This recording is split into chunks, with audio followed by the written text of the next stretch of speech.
Vamos lá, gostaria de me apresentar para vocês. Meu nome é Marcos, ele já deve ter falado. Eu sou professor de Geografia há 14 anos. Trabalho nas escolas de Pirituba, né? Escolas estaduais e municipais. Gosto de bastante atividade esportiva, seja basquete, futebol. Futebol é um esporte muito violento, tá? Sempre falo isso. As pessoas sempre se machucam, ficam nervosas, inclusive falam palavrão. Então eu prefiro lutar. Eu sou atleta de jiu-jitsu e de hapkido, vivo em academia, não se fala palavrão, graças a Deus. É proibido falar isso no tatame, né? E temos condutas que em muitos outros esportes não tem. E cadê o Felipe, que toca aqui, que toca pra caramba? Estava aqui agora. Tá lá, cadê esse, o Felipe? O Felipe anda de skate, né, cara? Eu também, cara, adoro skate, né? Maravilha. Eu sei, cadê a Manuela? Ali. Então, tudo isso, todo dia eu agradeço a Deus, que eu falo, puxa vida, Deus, se não me desse saúde, eu não estaria no tatame, não estaria pegando meu skate e brincando da maneira que eu consigo, não estaria dirigindo o meu carro, a minha moto, não estaria em uma sala de aula. E eu tenho aqui uma jovem aqui, a Letícia Araújo, que até o mês de julho era minha aluna do 3º ano do ensino médio. E a Gil, que foi minha aluna o ano retrasado, tá? Foi minha aluna na escola, eu fiz muita questão que elas estivessem aqui hoje, e chamei outros alunos também, vocês vão entender por quê. Vamos ser mais objetivo, né? A hora que eu estiver contando algumas coisas, algumas pessoas podem pensar assim, nossa, como que era a família desse cara? Às vezes era tudo desestruturada. Não, eu tinha uma família muito bem estruturada, sim, meu pai, minha mãe, meu irmão, mas por algum motivo eu fui o cara da pá virada, de toda a família, inclusive. Quando ninguém na família tinha tatuagem, lá estava eu com umas 8 já. Meu pai falava assim, ó, se tiver alguma coisa, você vai de calça e blusa. Não é para nem de bermuda e nem de regata. Eu fazia de pirraça. Só faltava ir descalço também, né? Porque é incrível, né? Então, assim, para vocês entenderem, né? Desde criança, eu tinha visões. Como assim visões? Visões. A primeira que eu lembro que eu tive hoje, eu tinha 4 anos. Difícil, na minha idade, lembrar alguma coisa de quando você tinha 4 anos, mas eu lembro. Minha avó, nessa época, já falecida, né? Ela morava com os meus pais, comigo, em casa. Meu irmão ainda não era nascido, então dormia eu e minha avó no quarto. E um dia, eu deitado e comecei a ver coisas coloridas. E aquelas coisas circulavam no quarto, não tinha o porquê. E eu perguntei para minha avó, falei, vó, o que é isso, né? E eu vendo aquelas coisas. Minha avó falou assim, não é nada não, dorme. Eu falei, não, vó, mas eu estou vendo. E assim a coisa vinha, passava perto de mim, saía. Até hoje eu não sei o que era. Parecia um jogo de luzes, né? E minha avó era uma figura curiosa, na verdade, né? Ela, de tudo, ela foi um pouco. Quando você falava assim para ela, olha, vai ali que é bom. Olha, tem a igreja tal, tem o centro tal, tem a outra igreja, tem outro. Olha, só faltou ir para a Índia. Para conhecer o hinduísmo, porque é incrível, minha avó gostava de tudo um pouco, né? E ela tentava achar explicação para tudo, tadinha. Acho que nunca encontrou, né? Mas que Deus a tenha. E desde criança eu tinha essas visões. Fui crescendo e essas visões foram se diferenciando. Depois da adolescência, depois dos meus 14, 15 anos, e até pouquíssimo tempo atrás, eu tinha visões extremamente esquisitas. Eu via gente sofrida na minha frente, eu era acordado à noite, e via aquela imagem, falava, puxa vida, né? Por que comigo? Aí eu contei um negócio para a Pri essa semana, falei, Pri, tem muita coisa que eu nem posso falar hoje aqui, que eu passei na minha vida. Mas por que você não pode falar? Porque além de eu achar antiético, tá? Eu acho que são coisas assim que comprometem qualquer cidadão de bem. Graças a Deus isso é passado. E Deus ainda estava ali falando assim, cara, vou te dar uma chance, porque você está pelo caminho errado. E eu contando para ela essa semana essas coisas, eu falei assim, Pri, uma vez foi uma coisa muito louca, você pode não acreditar, mas eu era acordado pelo meu nome. E a minha coberta foi puxada. Eu sentei na cama e fui brigar com meu irmão, né? Quando eu olhei, meu irmão dormindo na cama do lado. Eu já tinha o quê? Uns 18, 19 anos, sei lá. Peguei e puxei a coberta. Eu puxei a coberta voltou, cara. Eu não tinha cachorro, não tinha gato, não tinha nada. Eu falei, que é isso? E passei o resto da noite sentado na cama, sem pregar o olho, assim. Falei, Jesus, e agora? Né? Parecia coisa de filme.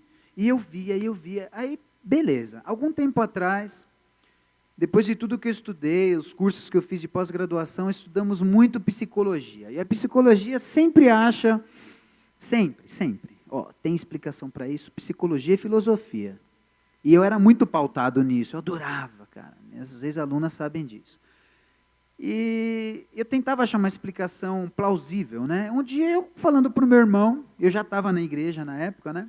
Pouquinho tempo atrás, ele falou assim para mim, mas esse negócio de você ver as coisas é fruto da sua imaginação. Isso daí, Freud explica. Eu falei, fica quieto, cara. Fica quieto. Quando eu estudava Freud, você estava na 8ª série ainda. Só tem um detalhe, falei para ele. Se você está falando que é fruto da minha imaginação, por que não aparece uma mulher bonita na minha frente, a minha mulher? Por que aparece gente sofrida? Não é questão de ser bonito ou ser feio, é sofrimento. Eram figuras estranhas. Tinha uma coisa que desde criança me acompanhava, que eu falava assim, puxa vida, o que é isso? Era uma aranha, cara. Era uma aranha. E eu acordava com uma aranha na minha cara. E eu ficava procurando essa aranha no quarto. Mas cadê essa aranha? Às vezes eu procurava mesmo, eu falava, não é possível, ela caiu em mim, eu vi essa aranha caindo. E isso foi. Ponto. Eu vou contar algumas coisas por tópicos, para lá na frente vocês falarem, puxa vida, que bacana, né? Que eu acho isso sensacional. Tá. 11 anos de idade, eu fui para um sítio com a minha falecida avó e um tio meu, em uma cidade do interior de São Paulo chamada General Salgado. Foi meu primeiro porre. Bêbado, uma criança de 11 anos, bêbada, trêbada. Ninguém viu, todo mundo bebendo lá. Eu nem conhecia as pessoas que ali estavam, era a primeira vez que eu estava indo naquele lugar. E eu fui lá escondido e peguei pingue, bêbado. Gostei. Com 12 anos, em uma escola lá de Pirituba, eu conheci outras coisas. Eu caí em uma sala onde só tinha alunos drogados. Eu tinha 11, 12, os outros tinham 14. Na época tinha repetência, né? E era engraçado que naquela época assim, vendia-se coisas, cola de sapateiro vendiam para qualquer um. Você ia na farmácia, você comprava um produto chamado benzina, que era para limpar acrílico, e era vendido para criança. E eu fui tendo acesso a tudo isso, com moleques, 12 anos. E a escola, para mim, aí já vai, você repete um ano, aí sua mãe acha que você tem determinados problemas, ela começa a caçar. Adoro minha mãe é uma pessoa magnífica, espetacular, tá? É uma pessoa que, assim, ela tem fé em Deus, mas agora ela mudou muito, mas naquela época, se você falasse qualquer coisa para ela, muito parecida com a minha avó, olha, vai ali que é bom, ali também ela ia em todos. E ela acabou me levando para centros, de umbanda, centro espírita. Então, associem, eu estou tendo um contato com droga, uma criança, e eu estou tendo contato com o espiritismo, com o umbandismo, com o esoterismo, uma criança. Isso foi.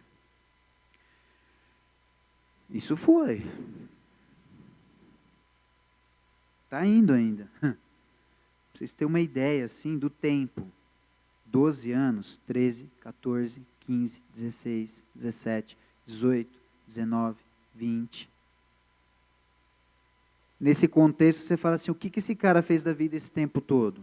Consegui terminar o ensino básico, né? Sempre trabalhei, graças a Deus, isso daí, né?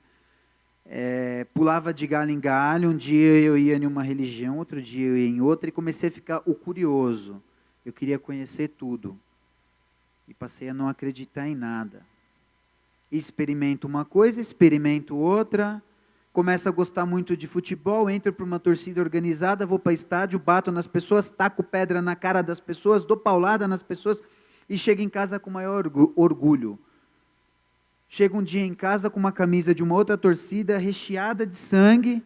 Quando minha mãe viu, ela quase infartou. Quase infartou literalmente, que ela tinha acabado de sofrer um infarto. Ela falou, o que você está fazendo com a minha vida? Não foi isso que eu te ensinei. Onde eu estava com a cabeça, eu não sei. Não sei. Mas eram passagens. E eu adorava andar pendurado no ônibus. Quando tinha jogo, não sei o que, a gente estourava o teto do ônibus, ia todo mundo surfando. Vocês estão entendendo por que eu estou falando, graças a Deus eu estou aqui hoje, que eu já vi gente cair do teto do ônibus. Eu já vi gente ficar com problemas, com sequelas gravíssimas, porque tomou pedrada, tomou paulada na cabeça em briga de torcida organizada. E graças a Deus, de alguma maneira, falou, hoje não é seu dia, cara, vem cá. Você não vai. Mas eu estava ali. Estava ali. Uma vez na Avenida São João, numa briga de torcida, deram um tiro no nosso ônibus. Pei, pei, pei. Falei, meu Deus, tinha eu e mais 2 só no ônibus. O restante dos passageiros eram pessoas de bem. Graças a Deus não feriu ninguém. Mas o que eu estava fazendo ali? O porquê que eu estava ali? Não tenho resposta para isso até hoje. Aí a gente chega na faculdade, né? A gente vai para uma faculdade, faz um curso de humanas, no caso eu fiz estudos sociais com ênfase em geografia, muita filosofia, muita psicologia, antropologia, muitos estudos, muitos professores fantásticos, mas todos ateus. E eles te apresentam o ateísmo, e você passa a amar o ateísmo. Passei a comprar livros, ler livros sobre ateísmo. Olha que bacana. Eu agora sou o cara que tenho todo o conhecimento, porque tudo que vocês acreditam, naquela época, eu vinha lá para quebrar tudo. Falei assim, não, está tudo errado. Há 10 anos atrás, eu entrava no bate-papo do IG, tinha salas de bate-papo. Eu ia na de ateus. E sempre aparecia um irmão, um crente, às vezes podia ser até católico, não sei, mas alguém cristão, para tentar falar de Deus para 20 pessoas que estavam falando contra. Era incrível, parecia uma guerra. E eu morria de rir. Falei assim, olha só que legal, esses crentes são tudo louco. Eu pensava, né? Olha, 3 horas da manhã, o que esse cara está fazendo aqui na internet, tentando falar de Deus para a gente? Puxa vida, né? Espero que eles estejam assim como eu hoje. A coisa é tão estranha, né? Aliás, eu quero até falar uma coisa que eu contei para minha esposa. A gente ri, mas na verdade, assim, hoje eu não dou mais risada, mas é para muitos terem noção do perigo de algumas coisas. Eu tenho alguns cursos, inclusive, hoje sobre drogas. Eu dou palestras, né, nas escolas. E uma vez, eu morava numa casa, ficava no alto, assim, bem no alto, né? Então dava para ver o bairro inteiro e tinha o outro morro lá do outro lado que dava para ver também. E naquele dia eu tinha usado 2 tipos de substâncias alucinógenas. Eu tinha usado vinho, né? E tinha usado cannabis sativa, mais conhecida por maconha. E eu estava lá sentado assim, né? Aliás, eu estava tentando acender na época. Eu olhava lá do outro lado do morro, assim, que eu estava tentando acender, o negócio e fazia assim, ó, tic-tic. Fiquei olhando, né? Aquela luzinha, tic-tic. Peguei o isqueiro e fiz tic-tic. Respondeu, tic-tic. Eu falei, esse mundo de maconheiro, todo mundo é muito louco. O cara já me reconheceu, cara. Inacreditável. E eu fiquei ali uns 10 minutos, feliz, sorridente, né? Fazendo tic-tic, aquele negócio. Aí eu peguei e parei. Falei, vou parar, esse cara não cansa? Ele não faz algum outro código, né? Já tinha feito 4, ele continuava com 2, né? Ele deve ser algum código Morsa, né? Não sei, cara. Eu ali parei, daqui um pouco, né? Fiquei olhando aquele negócio não parava. Aí fixei bem o olhar e fui olhando e falei, tem alguma coisa errada. Eu passei 10 minutos da minha vida me comunicando com enfeite de árvore de Natal. feliz da vida, achando que eu estava fazendo a maior coisa do mundo, né? Então, assim, é complicado. É muito complicado você ver um ser humano em uma situação dessas. Eu sempre gostei muito de rock and roll, então eu fui para muitos shows de muitas bandas, e às vezes eu via um cara bêbado, jogado no chão, a banda tocando, eu falei, puxa vida, o cara pagou mó grana para vir ver a banda e perdeu o show inteiro. Eu ficava inconformado com isso, falei assim, puxa meu, a situação desse cara, pagou mó dinheiro, e está aí jogado, não está assistindo a banda. Ué, e a minha situação lá me comunicando com uma árvore? Eu não estava vendo uma banda, mas que situação que o meu corpo, que a minha cabeça, que o meu espírito estava? E quantas situações dessas eu vivi? Quantas? Quantos bares rock and roll eu fui, e você olha assim, 90% das pessoas estão com um copo de bebida alcoólica na mão. 90%. Tá? E eu fazia parte dos 90%. Pô, mas você era alcoólatra? Não. Mas você gostava? Não. Por que você bebia? Trouxa. Porque o ambiente que eu estava talvez induzisse, talvez não, o ambiente induzia muito a isso. Ambiente propício, todo mundo pulando, todo mundo bêbado. É curioso, até, já que eu falei dos bares rock and roll, até o ano passado, pelo menos uma vez por mês, eu ia no bar rock and roll. Eu ia e eu gostava, eu já sabia, aliás, tinha um na 13 de maio que eu batia cartão.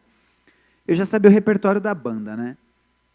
Aí chegou um dia que eu estava lá, e eles tocaram uma música de uma banda que eu adorava, eu tinha vontade de tatuar o nome da banda, para vocês terem ideia. Chama-se AC/DC a banda. E eu sabia que a tradução da letra de uma música dizia assim, eu estou indo agora numa estrada a caminho do inferno. E era uma das músicas que eu mais vibrava quando tocava. Eu fui no show deles, né? Começou a tocar essa música. Eu fiquei assim, falei, puxa vida, o que eu estou fazendo aqui? Depois tocou uma outra música, eu não me recordo agora se era do Kiss, não lembro, que também falava muito hell. O que eu estou fazendo aqui? Eu olhei em volta, um bêbado, outro bêbado, o outro achando que era o John Lennon na minha frente, o outro Jim Morrison, falava assim, Jesus, não tem alguma coisa errada.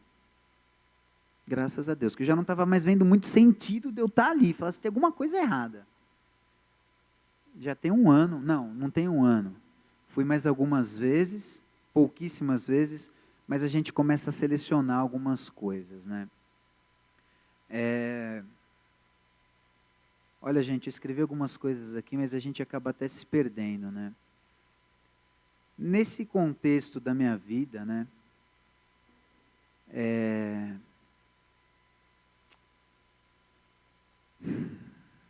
Algumas coisas parecem ser naturais. Se eu pensar que dos meus 21 anos, principalmente essa fase, até 4 anos atrás, eu não estava na igreja ainda, mas que de 4 anos para cá as coisas começaram a mudar, né? Mas a gente vê algumas coisas como naturais. Essa semana eu estava dizendo assim, não lembro para quem. É engraçado que a gente para nos lugares, a gente tranca o carro, liga alarme, se certifica que está tudo certo, você tranca totalmente a sua casa e você pede para Deus todo dia eu peço, todo dia, em oração, junto com a minha esposa, eu falo assim, olha Senhor, nos guia até o nosso trabalho e nos traga de volta. Gente, isso deveria ser uma coisa desnecessária, mas não é.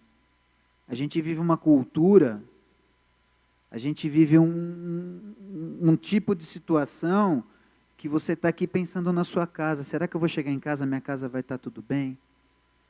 Será que eu vou sair agora, não vou ser roubado? Tem gente matando, tem gente isso. E por incrível que pareça, essas coisas já se tornaram naturais. Você liga a TV, por isso que é bom a gente nem ligar muitas vezes, né? Senão você cria uma paranoia. É o que você vê na TV. É gente morrendo, é gente isso. O mal tá ali o tempo todo. E para muitas pessoas isso se tornou uma coisa natural. Para muitas pessoas, eu disse para vocês, eu sou professor. Eu trabalho isso com os meus alunos. Eu acho que eu já comecei a pregar há algum tempo, sem mesmo saber que eu estava pregando.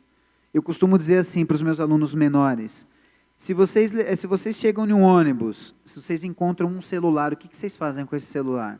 Sem brincadeira, gente, 95% diz assim: eu pego para mim. Puxa vida, gente, espera ligar. Atende, fala: ó, eu achei o seu celular. Ah, não, professor, achado não é roubado.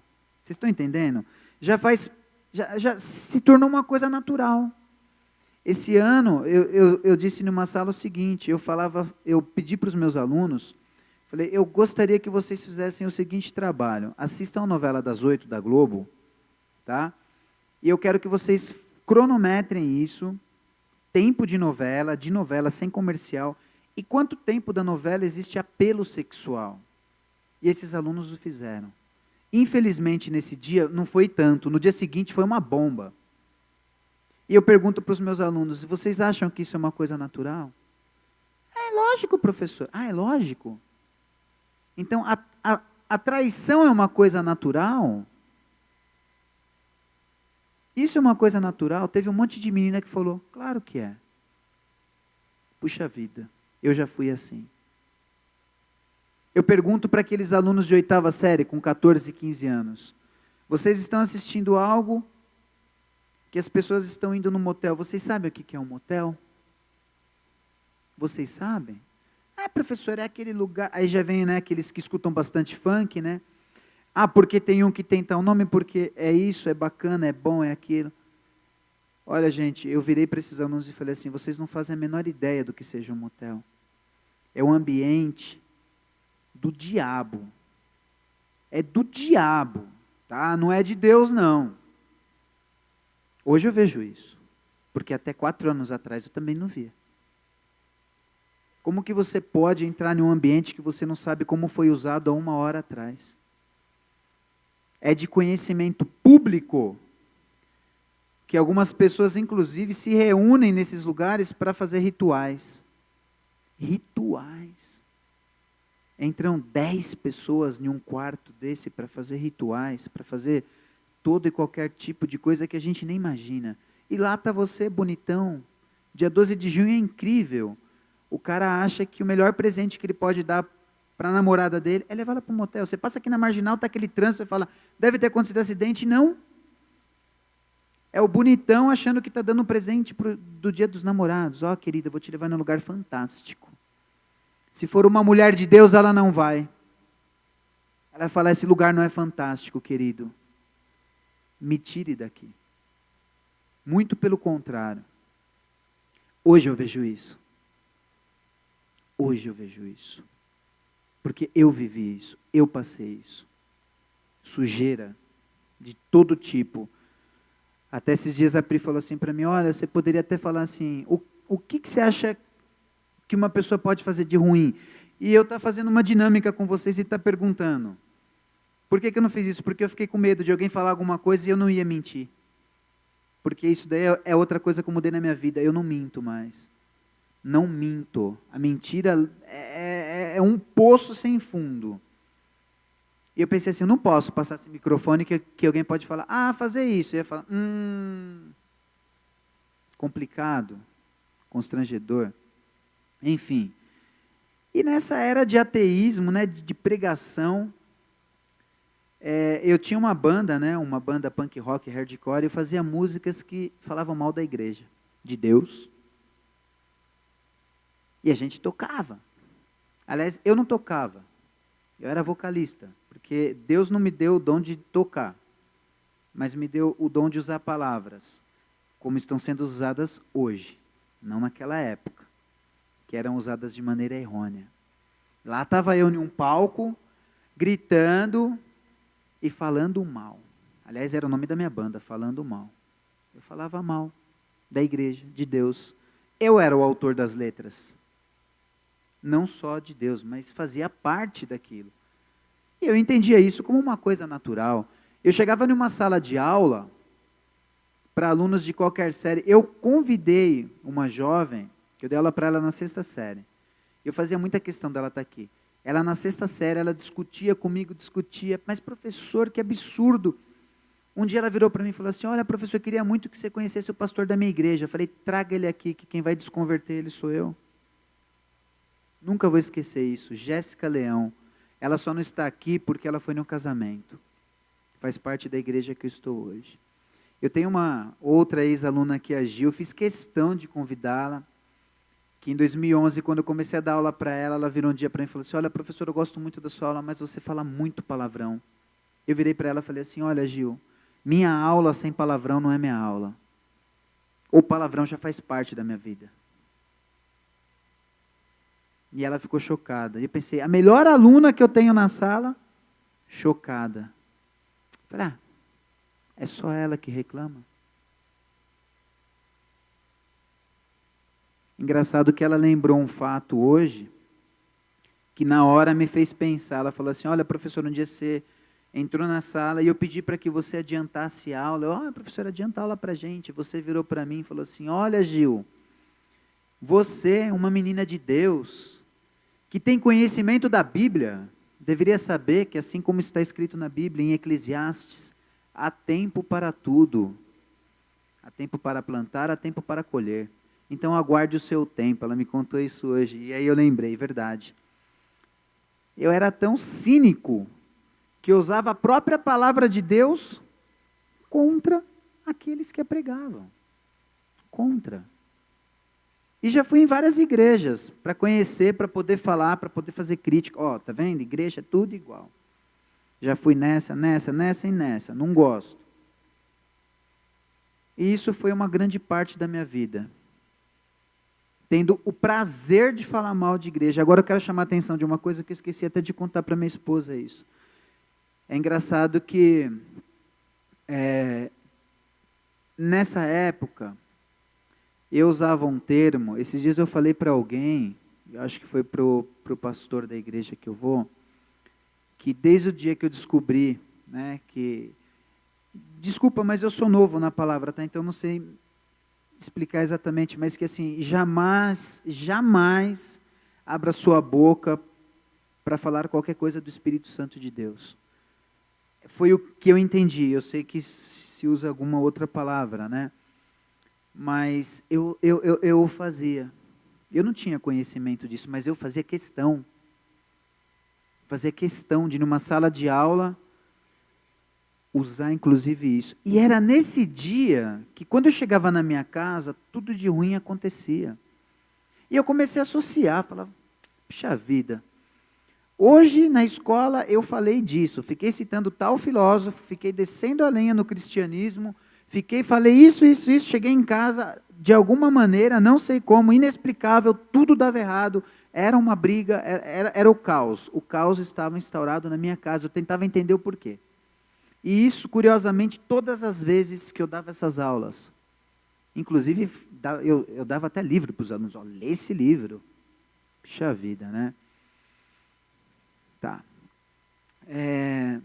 Eu falei agora há pouco, eu vou até abrir aqui, que a gente começa a entender algumas coisas como coisas naturais, né? Se vocês estiverem com a Bíblia fácil ou no celular, Mateus 7:13.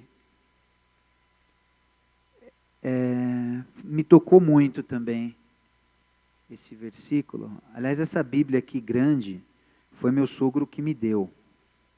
Com muito amor e muito carinho. Acho que ele pensa que eu sou cego, porque ele comprou maior.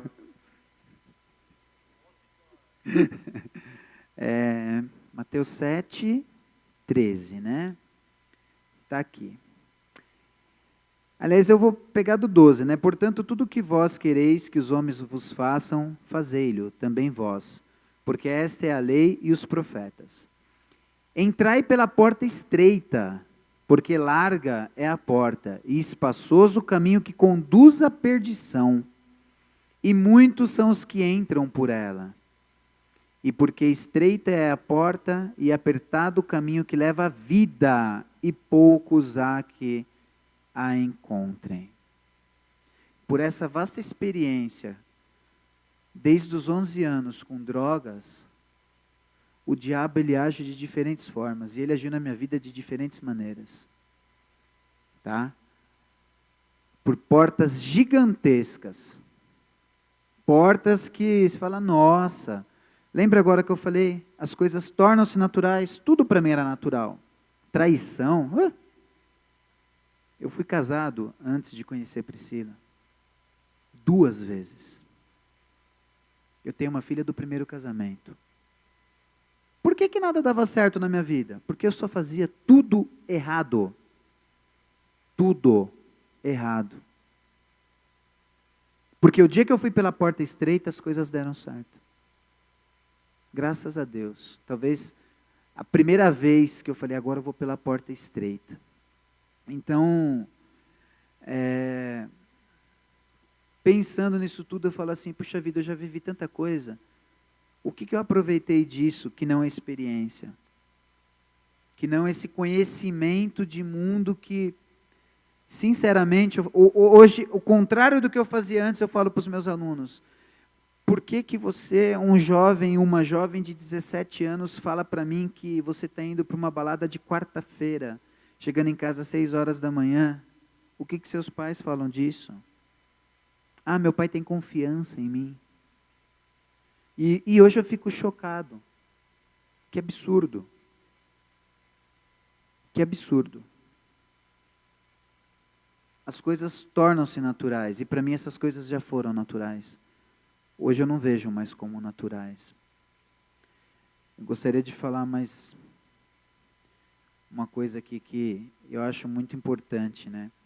Em 1997, no dia 9 de maio de 1997, junto com meu pai, com meu irmão, nós tínhamos uma banca de jornal na Avenida Mutinga, em Pirituba. E nesse dia 9 de maio, por volta de 11 horas da manhã, eu fui atravessar a rua e fui atropelado. Volta um pouquinho o que eu acabei de dizer. Uma semana antes, eu tive um sonho. Foi um dos sonhos mais assim inesquecíveis que eu tive na minha vida. Eu sonhei que, assim, pertinho da casa da minha mãe tem uma quadra de futebol, né? E eu sempre ia lá jogar bola. E eu tive um sonho que eu estava lá jogando bola e de repente um fogo descia do céu. Mas o céu inteirinho de fogo. E eu corria e eu tipo, me abaixava assim no chão, né? E ficava aqui debruçado. Quando eu levantava a cabeça e abria os olhos, não tinha ninguém e mais nada. Só destruição. E só estava eu ali vivo. E eu acordei. Mas acordei esquisito. Eu falei, gente, que sonho louco que é esse? No dia seguinte, estou lá na banca de jornal. Todo dia passavam 2 rapazes. Nunca pararam nem para olhar a revista. Eles estavam passando. Um deles parou, voltou, olhou para mim e falou assim, Deus está falando com você. Me arrepia aqui, cara. Deus está falando com você. Hã? Sim. E Deus fala com você através de sonhos. Falei, esse cara tá louco. Olhei para ele e falei, cara, você é louco, velho. Ele falou, Deus fala com você através de sonhos. Escuta Deus. Aquilo mexeu comigo, eu falei, cara, de onde que você é? Você passa aqui todo dia? Ele falou, não importa. Deus pediu para que eu te dissesse isso. Nesse momento eu virei para ele e falei assim, com uma vontade, se fosse hoje eu caía no chão de chorar lá, né? O olho cheio de lágrimas, eu falei para ele, cara, eu tive um sonho essa noite. Ele falou, eu sei. Eu sei. Porque Deus está me falando. E eu sem entender nada, mas, puxa vida, que Deus. 1997, eu estava com 22 anos. Falei, você é de alguma igreja? Eu sou. E naquela época, né, eu tinha um preconceito gigante contra a Igreja Universal, nada contra. Aliás, absolutamente nada contra nenhuma igreja. Ele falou, eu sou da Igreja Universal. Eu fiquei mais chocado ainda. Falei, pô, esse cara está de brincadeira comigo. Ele me cumprimentou, me deu um convite para ir na igreja e foi embora. 3 dias depois eu fui atropelado. E abriu daqui de trás da minha orelha até aqui, ó, a ponta do meu queixo. Eu sempre tenho essa dúvida, se foram 43, eu sei que é número ímpar. 43, 45 ou 47 pontos aqui. Desse dente até o fundo, todos quebrados, e mais 2 de baixo. Fora uma pancada de exames que eu tive que fazer para ver se não tinha afetado o crânio, o maxilar, essas coisas. Quem me viu aquele dia no chão, os meus amigos, eles me contam, falam assim, cara, eu comecei a chorar, eu falei, ele morreu. Porque isso daqui estava aberto. Meu pai conta que quando eu estava lá no pronto-socorro, o médico chamou ele e falou, olha, ali, não sei se é a aorta ou se é a jugular, eu não sei qual das duas, eu sou professor de geografia e não de biologia. Ele falou, isso, faltou isso para pegar, o senhor está vendo, faltou isso. Ele falou, olha, um milagre. Até o sininho da minha orelha cortou aqui, ficou pendurado por uma pele. Hoje meu amigo brinca, ele falou assim, eu estava com uma vontade de ir lá e puxar, né? Ficou pendurado. As pessoas que me viram, e me viram ali no chão, no meio de uma avenida, o resgate me levando embora, eu apagado, com um buraco na cara, perdendo sangue, fiquei no hospital perdendo sangue, e falei assim, gente, o cara está vivo. Não sei se vocês vão se lembrar quando eu falei da minha mãe, por isso que eu falei, vai pegando as ideias que vocês vão entender. Independente de minha mãe, muitas vezes ter ido em alguns lugares errados, uma coisa que ela sempre teve no coração foi Deus, sempre. E ela sempre pediu muito a Deus por mim, sempre orou por mim. Eu acho que esse foi um dos livramentos que ela e talvez outras pessoas faziam na época que me salvou. Porque não tinha explicação. O médico falou, cara, está aqui, ó. Não dá para entender, foi muita sorte ou um milagre. Eu parto do princípio que foi um milagre. E chegar na parte mais atual, né?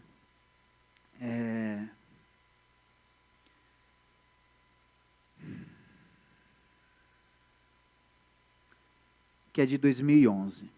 Eu falei para vocês uma coisa que hoje eu acho muito chato falar sobre isso, muito chato, muito, mas eu não estaria sendo verdadeiro o suficiente se eu não tocasse nesse assunto. Mas eu já me casei 2 vezes, né? E tudo dava errado, falei isso agora há pouco, tudo dava errado, por N fatores. E nesse segundo casamento, aconteceram coisas estranhas. Primeiro que começaram a acontecer coisas que já aconteciam no primeiro. Do nada, tudo dava errado na minha casa, e a minha ex-mulher passava a unha na parede, e fazia coisas que eu tentava entender. Eu pensava assim, e aliás eu falava, você precisa de um psiquiatra. E eram coisas totalmente fora do normal. Desculpa, parênteses. Em 2003, no ano de 2003, eu tive contato com um terreiro de Umbanda, né? Umbanda, Candomblé. E eu fiquei até 2005. Foi onde, naquele momento, foi o lugar que eu mais tinha me identificado na minha vida. Isso eu acho muito importante falar. Eu achava tão importante, achava tão fantástico. Lembra agora há pouco eu falava, as coisas tornam-se naturais, as coisas estavam se tornando tão naturais para mim, que um dia eu estava deixando velha na encruzilhada, outro dia eu estava levando vela no Pico do Jaraguá, na mata, quase pondo fogo no lugar que eu tanto gosto, que eu andava de skate. Cadê o Felipe? Foi embora. Está lá em cima. Eu andava de skate no Pico do Jaraguá, eu estava quase pondo fogo naquele lugar. E aí um dia, né, entre dezenas ou centenas de outras coisas que eu fazia naquele lugar, uma segunda-feira, no ano de 2004, 7 horas da manhã, eu estava no cemitério da Lapa, entregando, colocando pano preto, pano vermelho, vela de cor, vela não sei do que, acendendo charuto, fazendo todas essas coisas. O dia que meu pai descobriu isso, ele quase enlouqueceu. Falou, cara, o que você está fazendo com a sua vida? Eu falei, pai, você não sabe de nada, eu estou bem. Mas aí eu comecei a refletir. E aí em 2006, né, quando eu cheguei lá nesse lugar e falei assim, eu estou me separando do meu primeiro casamento. A entidade, o espírito que estava lá disse assim, não faça isso, você vai fazer burrada. Aquele dia eu usei a minha inteligência, e Deus estava comigo. Eu falei, eu não boto meu pé nunca mais nesse lugar. Como que eu posso dar continuidade a uma situação dessa? Desculpa, mas às vezes a gente tem que ser racional, era uma coisa insustentável. Estava chegando ao ponto de agressões físicas, não da minha parte, mas da parte dela, mas ia chegar da minha parte. Foi ali que eu fui racional, falei, não, cheguei e falei, olha, minha querida, não dá mais, realmente não dá mais, então não dá mais, vamos embora, vamos, acabou. E ali falou para eu continuar, gente, pelo amor de Deus. A coisa só vinha piorando, mandava ficar acendendo coisa em casa, queimar enxofre dentro da minha casa, pólvora. Acendeu uma vez, quase eu pus fogo na minha casa, mandou fazer um monte de coisa lá, eu deixei tudo lá aceso e saí. Quando eu voltei, tinha pegado fogo, tudo, derretido tudo. Por Deus, não pegou fogo na casa inteira. Essa foi, uma fase. Mas eu disse o seguinte, em 2011 eu estava casado pela segunda vez, e todas essas coisas aconteciam na minha casa, não tinha paz, não tinha. É curioso que no ano de 2010, como eu já vinha saturado daquela vida, eu gosto muito de tatuagem, Eu fui fazer uma tatuagem e escrevi aqui no meu braço, paz sempre. Não estava na igreja, não tinha nada. Mas eu escrevi, eu falei assim, gente, eu preciso buscar a paz, porque é a última coisa que eu vejo na minha vida. Eu só não sabia como, E, aliás, duas coisas sobre tatuagem também, que Deus muda na vida da gente, Eu tenho 16 tatuagens no corpo. E só tem uma que eu me arrependo, de verdade, assim, me arrependo. Na minha perna direita, há muito tempo eu fiz uma pequena tatuagem, que é a morte, Aquele negócio é uma foice. A agulha do cara estourou e infeccionou. Eu não voltei mais lá. 2 meses depois, cicatrizado, eu fui em São Caetano, em um cara super bem conceituado, eu falei, quero cobrir. Com o quê? Eu falei, não sei. Ele pegou um desenho qualquer e me mostrou. Eu falei, bacana. Esse desenho qualquer era um fantasma viking. Ele fez um buraco negro embaixo e eu cobri. E durante todos esses anos, eu falei, essa tatuagem é muito pequena. Eu quero algo maior na minha perna. E aí eu tive a insanidade de chegar em um outro tatuador e falar, eu quero aumentar isso com caveiras. Tá bom, ele fez o desenho e vai eu ficar 4 horas fritando minha perna com agulha de tatuagem, que essa durou 4 horas e meia quase. Eu enchi minha perna de caveira. A caveira representa a morte, gente. Todos esses cultos de quimbanda, candomblé, magia negra, eles se apropriam da morte, da caveira, é um símbolo para eles. E eu enchi a minha perna com isso. Eu literalmente me arrependo. Literalmente. Sinceramente, eu penso às vezes em fazer um borrão preto, porque é tudo preto. A única forma de eu cobrir isso daqui é deixar minha perna inteirinha preta. E aguentar a dor. Fazer o quê? Eu penso nisso. E tem um outro detalhe, que em 2011, eu tinha uma tatuagem aqui no meu braço que eu queria cobrir, pequenininha, bem aqui no pulso. E eu fui lá no tatuador e falei o seguinte, olha, Ney, quando você tem horário? Isso foi na quarta. Ele falou, na sexta, às 3 da tarde, pode ser? Eu falei, fechado. O desenho que eu deixei para ele era a caveira do filme Justiceiro, aquela que tem um negócio puxado. Eu achava fantástico. Fui lá, xeroquei, levei para ele e falei, não, cobre bonito, tranquilo. Isso foi no dia 3 de maio de 2011. 4 de maio, perdão, na quarta-feira. E aí na quinta-feira, 5 de maio de 2011, é quando acontece uma grande mudança na minha vida. E eu vou explicar para vocês. Eu espero que vocês estejam entendendo, que são tantas informações, eu estou tentando ser bem breve, que o horário está estourando. Eu falei desse segundo casamento. Naquela semana, eu já estava separado, pela primeira vez, separado no segundo casamento, que eu separei 2 vezes, a segunda foi definitiva. E eu estava muito mal, e essa minha ex-esposa estava do meu lado e de repente algo pegou ela e usou ela para falar comigo, mas não era algo bom. E eu fiquei chocado com o que eu estava vendo, com o que eu estava ouvindo. E ela foi embora, né? Isso foi na terça. Aí na quarta eu marquei essa tatuagem, na quinta-feira eu estava mal. No final da tarde, falei lá para minha mãe, falei, mãe, eu vou procurar aquela antiga mãe de santo que tem na rua. Mas para quê? Falei, porque não está legal. Aí eu acabei de falar com a minha mãe, desci, a mulher estava no portão. Parei lá, contei a história para ela, falei assim, olha, eu não sou mais disso. Hoje minha religião é outra. O que eu posso te dizer é o seguinte, procura uma boa igreja, se apega a Deus, chega na sua casa e faça uma oração. Eu fiquei olhando para ela, falei, e agora, o que eu faço? Eu não sei fazer oração. O que eu faço? Ela me deu um abraço, ela falou assim, meu querido, vai para casa, dobra o joelho e ora, porque metade do que você tinha já ficou aqui comigo. Que é isso, cara? Fiquei chocado, fui para casa, falei, eu vou orar o quê? Como assim? Agachei na cama, botei o joelho, falei, Deus, me ajuda. O que eu faço? E aí eu lembrei, falei, pô, tem uma igreja ali na Avenida 1, né, que eu também não vou citar o nome, eu já tinha ido umas 2, 3 vezes e não gostei.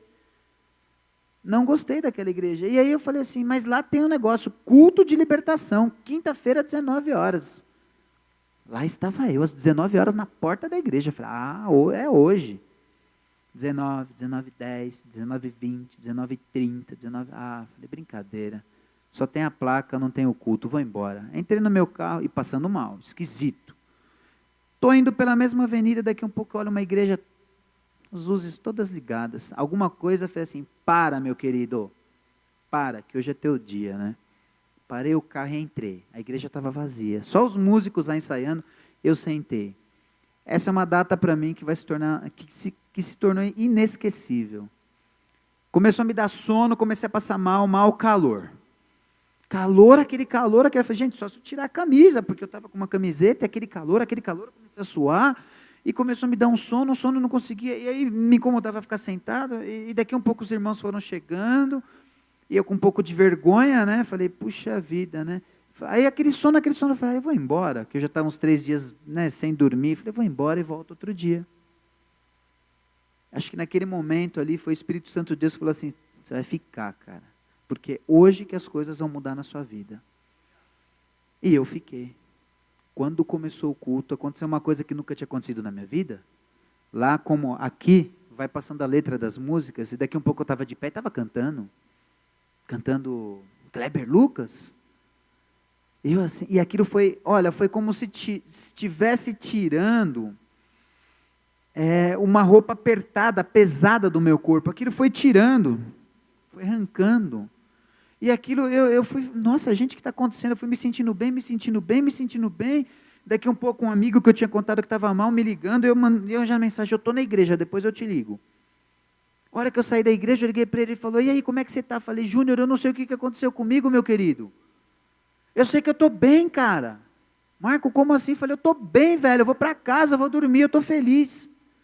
Aquela angústia, aquela tristeza, aquela ira, eu não sei onde foi parar, mas não está mais comigo. E eu fui para casa, feliz da vida. E daqueles dias em diante as coisas foram mudando. Eu estava separado.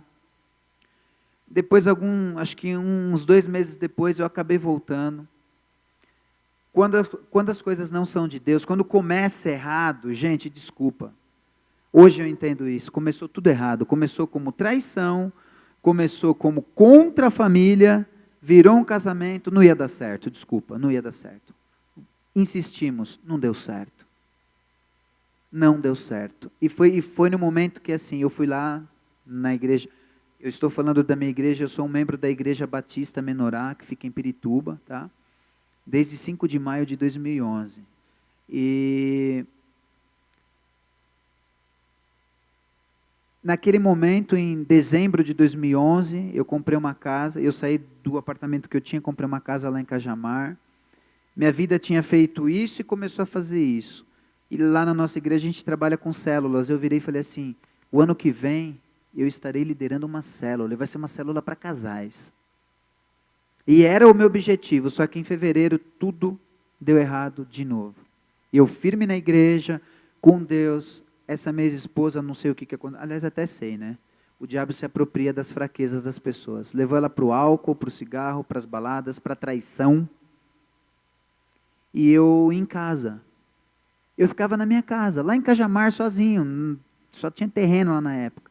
E eu falava com o meu pastor e com o meu líder de célula, ó, está acontecendo isso. O pastor fala assim, Marcão, oração, Marcão, pastor, eu me conheço. Me conheço, pastor, eu não sei até quando eu vou suportar. Marcão, você vai suportar. O pastor conversou com essa pessoa falou, ó, não quero mais, E eu ali firme, eu falei, pastor, eu vou começar a sair. Não, Marcão, não vai. Enquanto você estiver casado no papel, você vai honrar isso, Marcão.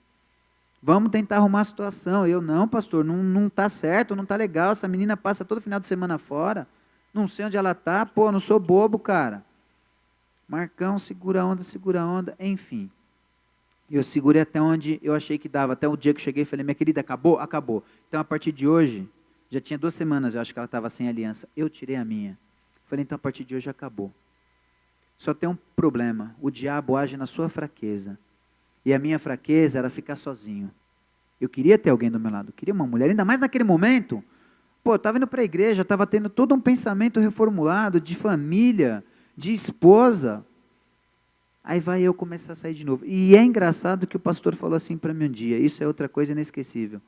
Marcão, Deus vai preparar uma mulher crente para você. Deus vai preparar uma mulher, cara, de Deus. Você vai ver que coisa maravilhosa que é isso. Naquela semana eu conheci uma mulher, era crente, era de uma igreja, já era separada, tinha uma filha, eu falei, pronto, mas não me agradava. Fiquei 1 mês, falei, não é o que eu quero. Aí fiquei mais 1 mês sozinho, desandei. Balada, bebida, mulher, desandei. E eu pensando, e eu ia para a igreja, então eu me senti o maior hipócrita do mundo. Eu falei, pô, eu estou aqui na igreja, estou orando, estou ouvindo e estou fazendo tudo errado. Que hipocrisia, conheci outra mulher. Vai eu tentar de novo. Tudo errado. Tudo errado. Não estava certo. Onde que eu conheci essas pessoas? Em lugares errados. Bebendo. E aí foi um dia X na minha vida, né? Um dia... tem uma coisa que eu acho engraçada, né? O pastor falava assim para mim, você vai arrumar uma mulher de Deus, você vai arrumar uma mulher de Deus, uma mulher, né? Eu chegava na igreja, eu não faltava mais na igreja, eu ia mesmo falar, não, realmente eu quero uma mulher de Deus. Olhava para um lado, olhava para o outro, aí entrava uma mulher, aí entrava aquela mulher que me agradava bonita e falava assim, é ela, aí vinha o marido do lado, ai meu Deus. Aí entrava outra, ai, pode ser essa, vinha o namorado. Gente, não tem mulher bonita e solteira aqui, né? Ficar pensando comigo, meu Deus do céu, onde que eu vou arrumar uma mulher de Deus? O que Deus está preparando para mim, né? E é engraçado que na primeira semana de julho de 2012, eu no Facebook, não sei o que, apareceu lá Priscila, né? Falei, nossa, a Pri, né? Tanto tempo. Eu conheço a Pri desde 2003, ela foi minha aluna, né? Uma aluna muito exemplar, muito querida, por sinal. E eu sabia bastante, né, da vida dela, assim, bastante aspas, né? Que ela era da igreja, que ela, né, tipo, namorava pessoa da igreja, perdão, plural, não pessoas não, pessoa da igreja, né? E eu tinha o maior zelo por ela. Aí ela adicionou lá, tal, eu olhei e falei, e aí? Cadê o namorado? Tal, eu estou super mal, tal. Eu falei, pô, puxa vida, se precisar, né, bater um papo, eu sou mais velho. Não ri não, Juliana, não era chaveco não, e ela sabe disso, o carinho que eu tenho por essa pessoa. Falei, olha, se você estiver mal, pode me procurar, bater um papo, né? E eu estou falando de coração, Deus sabe o que eu estou dizendo. Ela falou, eu vou fazer uma viagem, né? Tô muito mal mesmo, estou muito triste e tal. Falei, tudo bem. No dia 13 de julho, um amigo meu que toca sertanejo, nunca gostei, nunca, mas o cara falava tanto, Marcão, onde a gente toca tem muita mulher. Marcão, vamos, tá bom, lá vai o Marcão, no dia 13 de julho, uma sexta-feira 13. Vai eu para essa tal balada sertaneja, sertanejo de pagode, eu não gosto, nunca gostei, mas eu fui. Como era meu amigo que estava dirigindo, eu não gosto, nunca gostei de vodka, mas eu estava virando uma garrafa. Mas você não estava indo na igreja? Estava, já tinha um ano. Mas olha a recaída, essas fraquezas, né? E o diabo vai e te pega nessas fraquezas. Cheguei lá, bêbado, trêbado, bebi mais. Pior de tudo, devia ter, sei lá, 1000 pessoas naquela balada. Mas tinha uma que veio me procurar. E essa uma era uma aluna de Pirituba, no Itaim. Olha, o final da história eu não vou contar para vocês. Mas naquele dia eu não cheguei em casa, eu cheguei no outro. No sábado eu falei assim, gente, peraí, está tudo errado, não é essa vida que eu quero.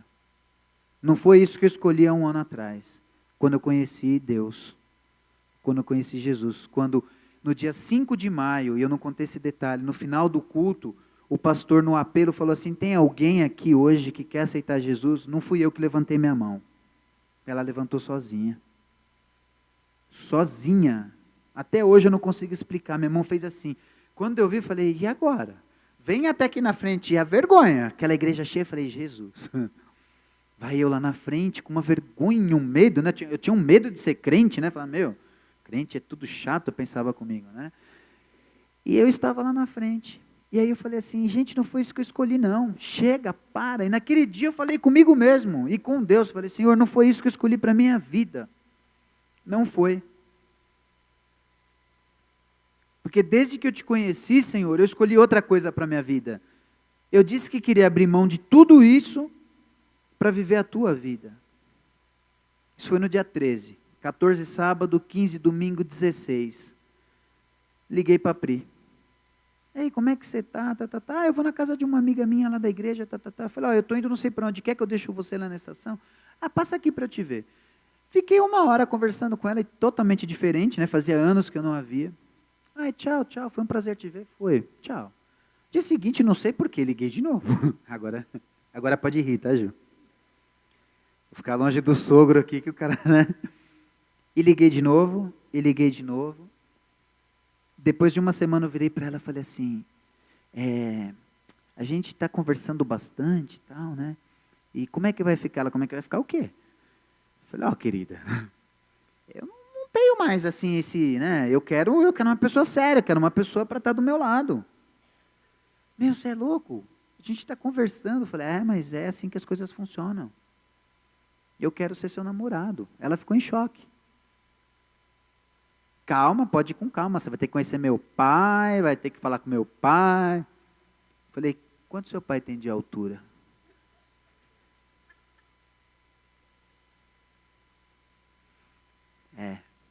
Brincadeira, viu, Jorge? E nós levamos isso muito a sério. Muito a sério. Vindo para a igreja, vim algumas vezes aqui, né, fiz questão de conhecer a igreja que ela fazia parte, mas eu já estava bastante envolvido com a igreja que eu faço parte. Pedi para ela, venha comigo também. Ela já conhecia também. Ela ficou muito assustada, assim, assustada na verdade feliz, mas causou um espanto nela de saber como que eu estava na igreja. No dia 13 de janeiro desse ano, eu virei para ela, falei assim, aliás, um pouquinho antes, falei, a gente vai casar. Não vai? Falei, vamos. Nós vamos casar. Mas você nem batizado é? Falei, já era para eu ter me batizado faz tempo. Eu só não me batizei porque eu não me considerava digno de Deus para estar fazendo aquilo. Eu achava um absurdo eu ir lá, entrar nas águas e depois sair e parar para beber alguma coisa. Não podia fazer isso. Não podia. Mas no dia 13 de janeiro, eu falei, hoje eu posso. Aqui está presente o meu líder de célula, o Bruninho, né? Está aqui. Que é um caso também muito louco, que quando a gente estava no começo lá do namoro, eu falei, Pri, queria que você conhecesse a célula. Mas o que é célula? Eu falei, é um encontro que a gente faz da igreja. Mas tinha que ser uma célula de casais. A gente vê. E eu intrigado com aquilo. Aí nós fomos para o culto de jovens, que é uma vez por mês lá no sábado. No final do culto, essa singela criaturazinha aqui, o Bruninho, que eu tenho um carinho muito grande por ele, chegou na gente e falou assim, vocês fazem parte de alguma célula? Eu olhei para a Priscila, eu gostaria que vocês fossem na minha célula. Eu falei, sua célula do quê? De casais. Nossa! Falei para a Pri, é Deus, cara. Só pode. E Deus vem agindo na nossa vida de diferentes maneiras. Com o meu batismo, com o meu casamento, com o meu noivado, com a nossa célula, abençoadíssima, pessoas maravilhosas, com o meu sogro, com a família que eu tenho hoje eu tenho uma família maior, que são os pais da Pri, né, que a família da Pri é a minha família que acatou ela como uma filha, uma coisa maravilhosa. Nós casamos no dia 21 de julho, que foi o dia que eu virei para ela o ano passado e falei assim, eu quero namorar você. E eu fazia questão, nós vamos casar no dia 21 de julho. E Deus é tão grande que choveu a madrugada inteira, nós alugamos um sítio, ensaiamos tudo ao ar livre, tudo. E choveu a madrugada inteira. Chegou de manhã, fui pegar a mãe dela, ela, quase bateram no carro, ia ser um acidente trágico, e aquela chuva, e ela chorando, a mãe dela atrás, acho que orando, pedindo para Deus. Ai, Senhor. E eu pensando, o que nós vamos fazer agora? Por incrível que pareça, às 9 horas parou de chover. Eu, o noivo, secando grama com um rodo gigante. O cara, não, vamos fazer outro lugar. Não, nós vamos fazer aqui. Secamos toda aquela grama. E Deus abriu o sol para a gente casar no sol, ao ar livre, dançando, pulando, brincando. Porque quando acabou o casamento, começou a chover. Logo depois. Foi incrível. E, enfim, gente, eu acho o seguinte. Eu até escrevi aqui o poder da oração, né? Eu até estava conversando com a mãe da Gil antes de começar o culto, e a gente sabe, a gente que tem esse conhecimento extra Cristo, esse conhecimento do submundo, a gente sabe que assim, o diabo ele perde, mas ele nunca desiste. Nunca. Nunca. É um processo diário, é estar em oração todo dia. O processo de libertação, ele não é uma vez, e eu sei disso hoje. Quando eu falei para a Pri, você realmente quer casar comigo? Eu quero. Eu falei, você é forte? Ela, como assim? Você é forte? Sou. Eu falei, você tem certeza? Você está casando comigo. Você vai casar comigo. E eu trago cicatrizes, infelizmente, da minha vida passada. Começamos tudo bem, tudo certo, graças a Deus. Você realmente é a mulher de Deus que o pastor Rian falou para mim. Vai ter uma mulher de Deus na sua vida. E nos últimos, assim, eu tenho presentes de Deus, mas a Pri foi um dos maiores presentes que Deus me deu. Tanto quanto minha filha, quanto a minha família, quanto os meus empregos, mas foi um presente maravilhoso, que vem mudando minha vida a cada dia. E é uma mulher de Deus. Eu acho que Deus escreveu na minha vida dessa maneira. Hoje eu estou aqui, eu teria milhares de outras coisas para falar. A gente se perde, não sei se vocês já passaram por isso. É um privilégio eu estar aqui, sabe? É um privilégio eu ter minhas 4, porque a Vanessa também foi minha aluna, também, né? Essas pessoas que me viram rindo e zombando de Deus, zombando da igreja, zombando de tudo relacionado a Deus. E está aqui, então para mim isso é uma coisa assim sensacional, é uma coisa que não tem explicação. Eu tenho muitos colegas que trabalham comigo que eu nem fico falando nada. Se eles me vissem aqui hoje, eles iam rir de mim. Ria, eu também já fiz isso. Porque talvez eu espero que vocês estejam junto comigo aqui. Eu espero. Quantos amigos que eu tive aí que bebida, droga, mulher, traição, a vida deles não vai para frente, gente. Não vai. Porque naquele 13 de julho, quando eu falei assim, hoje minha vida muda, Deus quer que a minha vida muda, e junto contigo, Senhor, minha vida vai mudar. Graças a Deus eu estou aqui hoje. Lembra quando eu falei assim, eu tenho um carro, uma moto, uma casa, uma família maravilhosa? Se eu tivesse feito o caminho que muitos daqueles caras fizeram, que eu andava junto, porque eu achava que era uma coisa natural, lembra que eu disse? As coisas tornam-se naturais. Não sei o que teria sido, o que teria acontecido comigo. Se as pessoas não tivessem orando por mim, minha mãe, a própria Priscila, que era minha aluna, orava por mim, a Gil orou por mim, minha aluna, fiquei sabendo hoje, a mãe dela falou assim, vamos orar pelo seu professor. Gente, eu devia ser uma coisa monstruosa. Ela era mesmo, tá vendo? Chegava chorando em casa. Que absurdo. Então, para mim, estar aqui hoje é um privilégio, é uma bênção, uma das maiores que eu tive na minha vida, que eu estou tendo. Tenho certeza que terei muito mais. E o que eu gostaria de passar para vocês, assim, é exatamente isso. Cada um tem uma história. Tem gente que tem histórias muito piores que a minha. Mas Um cara igual eu hoje tá aqui e falar o que Deus fez comigo, para mim não tem explicação. Eu espero que de alguma maneira isso tenha tocado vocês também, porque, enfim. Posso ler um último versículo, pastor? Se vocês puderem acompanhar, Romanos 7, de 19 a 25. É coisa rápida, coisa simples.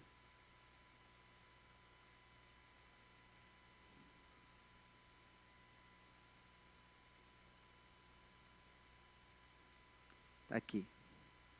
Se vocês não tiverem com a Bíblia, eu leio para vocês.